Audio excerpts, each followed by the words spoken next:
వాళ్ళు మీరు ఏ ఊళ్ళో ఉంటున్నారు అని అడిగారు. నక్కగోతుల అగ్రహారం అంటే వీడు నక్క చిత్తులు లాంటి వాడేమో అలాంటి ఊళ్ళో ఉన్నాడంటే అనుకుంటారేమో అని ఆయన అన్నాడు. జంబుకారంధ్ర అగ్రహారం అన్నాడు. అంటే వాళ్ళు అబ్బా ఎంత గొప్ప అగ్రహారం అండి, అంటే బాగా వేదం చదువుకున్న వాళ్ళు ఉంటారేమో అక్కడ. అవునండి, చాలా మహాపురుషులు అందరూ ఉంటారు. అందుకనే దానికి అటువంటి పేరు వచ్చింది, జంబుకారంధ్ర అగ్రహారం. ఇదేంటి పెళ్లి కుదిరిపోయింది, అంతా అయిపోయింది, ఓసారి మీ ఊరు వద్దాం అనుకుంటున్నామండి, రండి తప్పకుండాను. ఎక్కడ మీ ఊరు? ఏం లేదండి, కాకినాడ వచ్చేసి కాకినాడ నుంచి మీరు బస్సు చూస్తే ఏదో ఫలానా చోటుకి వెళ్ళే బస్సు ఉంటుంది, కండక్టర్ని అడగండి ఎక్కించుకుంటాడు. కండక్టర్ దగ్గరికి వెళ్ళి అంటే జంబుకారంధ్ర అగ్రహారం, ఆ ఊరి బస్సు ఎప్పుడు వెళ్ళలేదన్నాడు. అందులో సంస్కృత పండితుడు కూర్చున్నాడు. ఆయన అన్నాడు ఏ ఊరు అన్నాడు. జంబుకారంధ్ర అగ్రహారం అన్నాడు. ఎవరి కోసం అన్నాడు.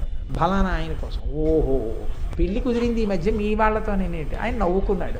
ఇలా చెప్పాడనమాట. జంబుకం అంటే నక్క, రంధ్రం అంటే గొయ్యి, నక్క గోతుల అగ్రహారం అనండి ఈ బస్సు ఎడుతుందన్నాడు.